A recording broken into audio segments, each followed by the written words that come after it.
Three power substations in Tacoma, Washington area were vandalized Sunday on Christmas Day, guys, knocking out power to around 14,000 customers. Sounds like somebody was having a bad Christmas and wanted to ruin it for a lot of other people. But of course, there could have been a bigger picture. Um, so have you guys heard about this? And if you are located in Tacoma, Washington area, definitely let us know if you were one of the people who actually lost power. So the first substation located in Spanaway, Washington, and belonging to Tacoma Public Utilities was attacked around 5:30 a.m. local time. Um, Nothing was stolen, but the equipment was vandalized, leading to outages in the area. The second nearby TPU substation was also vandalized, police said. A substation belonging to Puget Sound Energy was also vandalized. Wow, so these are different substations. It say power went out around 2:30 in the morning.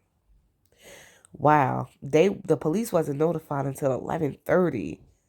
And when they arrived, they found the fence area was broken into and the equipment was vandalized. So nobody is in custody as of yet. As of 5:30 p.m. local time, Tacoma Public Utilities said that only about 900 of the 7,300 customers who lost power were still in the dark. So the three incidents come less than a month after someone opened fire at a substation in North Carolina. I know I didn't talk about it over here on Moments with Us because I already saw everybody already talking about it. So there was a situation in North Carolina where they vandalized some substations and a lot of people lost power. Again, up to 45,000 people lost power. So they're saying this is done deliberately, and it raised the concern about the vulnerability of the U.S. power grid. And is it going to continue to be sabotaged? Most likely, yes. Whether it's from cyber attack, whether it is from the shootings, as what's been going on, vandalism, I think it's going to continue to be attacked. It seems like it's something that's been happening way too often.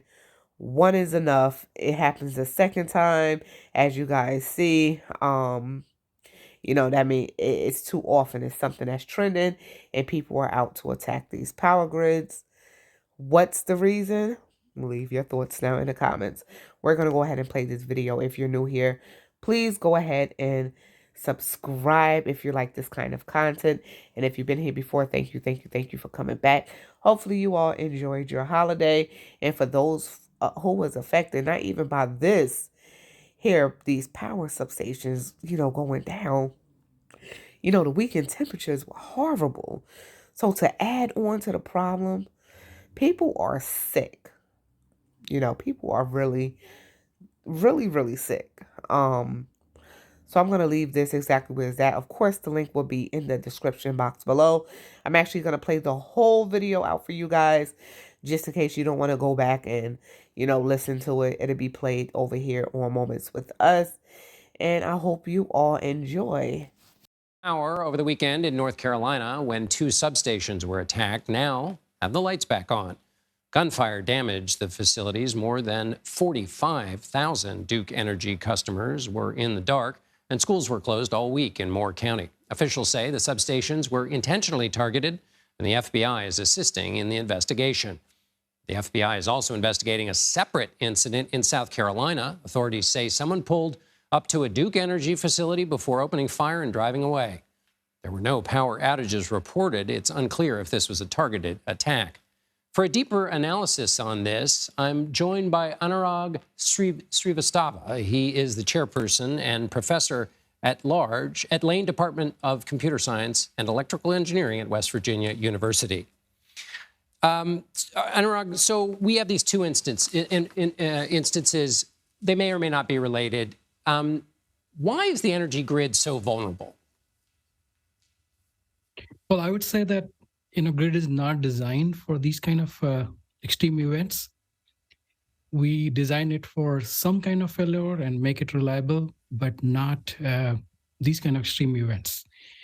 And it will be vulnerable because it's physically exposed. So everything is out there, and not only these kind of events, but also weather events and also cyber attacks. And so, what needs to be improved to make these better?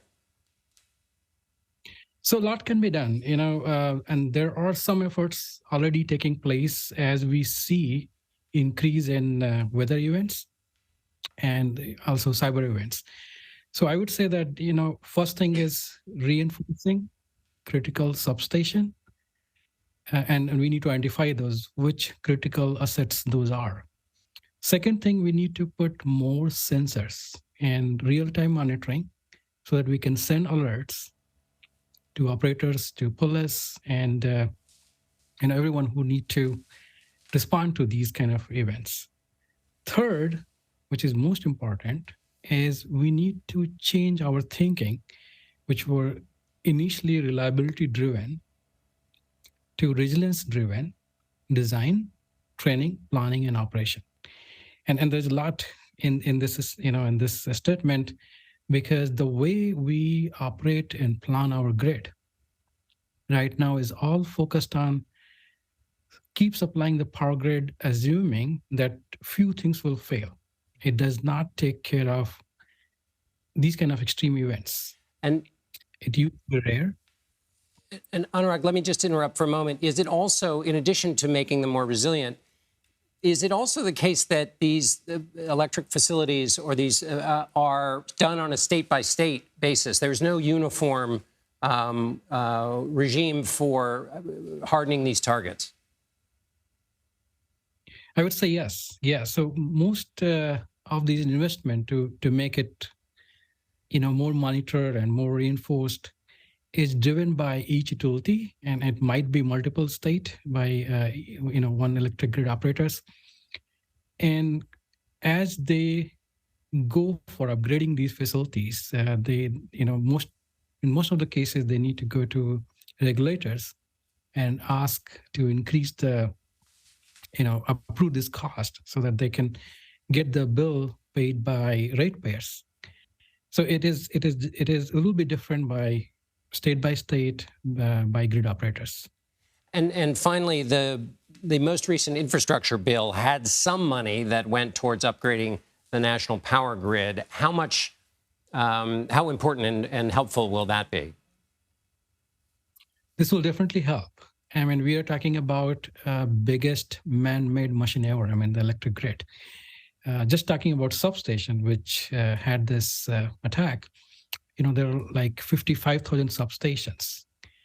So even with $65 billion of infrastructure bill going towards the grid, it's not enough to, to make the complete grid very, very resilient. But it will definitely, help us in making some of those critical substation and community more resilient to these kind of extreme events. All right. Anurag Shrivastava, thank you so much for being with us. The sad thing is these attacks, they can happen anywhere at any time.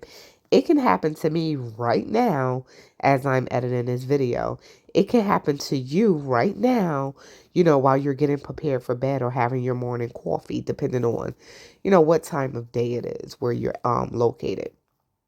So to be prepared for something like this, for power outages and things like that, it's best to be prepared now. Some things to look at to have on hand, not just because of a power outage, but overall. But these things would definitely come in hand, just in case there is a power outage in your arable. So non-perishable foods such as crackers, trail mix, protein for bars, canned goods such as canned soup, canned stable milks, all sorts, and the powdered milks. So also, here's a tip here on this website. It said things that need to be kept cold or hidden can be put into the water tank of a toilet. Trust them, they say it is not gross. MREs. We know fruits and vegetables supposed to stay good up to a week on our tables or countertops. Yeah, that have not been happening. So water purification, you want to make sure that you have that. Even if you stocked up on bottled water, it does have a best by expiration date. The thing that happens with water is the plastic from the plastic bottles actually start to kind of sink in. The chemicals from the bottle start to sink into the water. Your water gonna taste nasty. So a way to purify water, just in case you got a few old bottles that's out of date, and you don't want to have that nasty taste in water. Medications should always be on. Always, you should have medications on hand. Hygiene products, of course. Flashlights, power outages. You need flashlights. If you're stocked up on batteries, I recently learned that batteries do go bad. So check your batteries, check your flashlights. Make sure that these things actually work.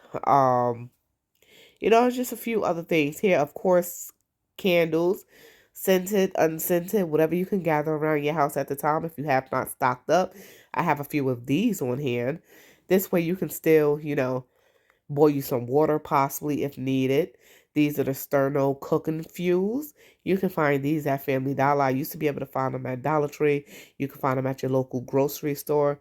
It's a great thing to have a few of these on hand because you can still even warm up that can of soup with these Sternos.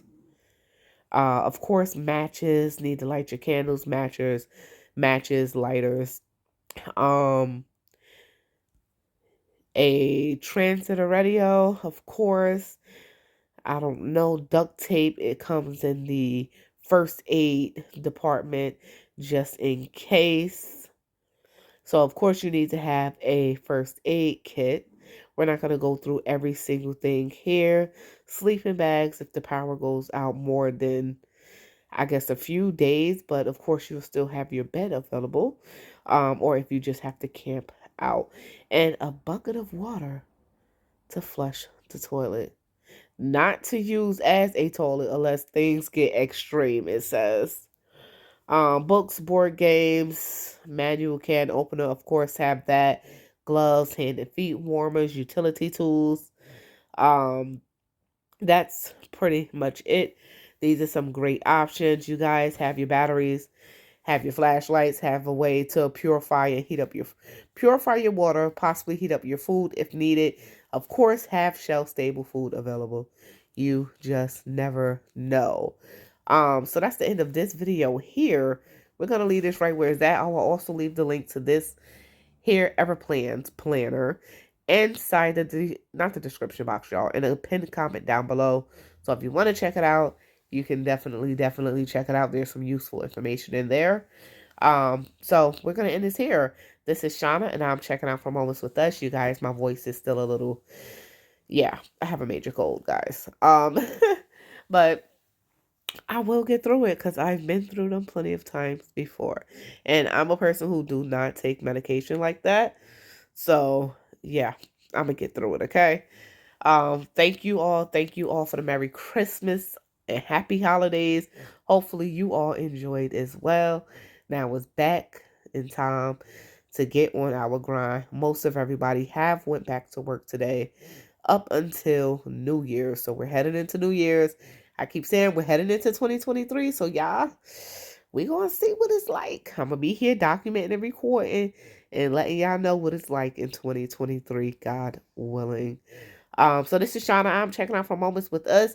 Make sure that you all, say it with me, stay prepped, stay blessed, and stay safe. And most of all, remain beautiful queens and kings. Until next time, I'm officially out of here. Peace out.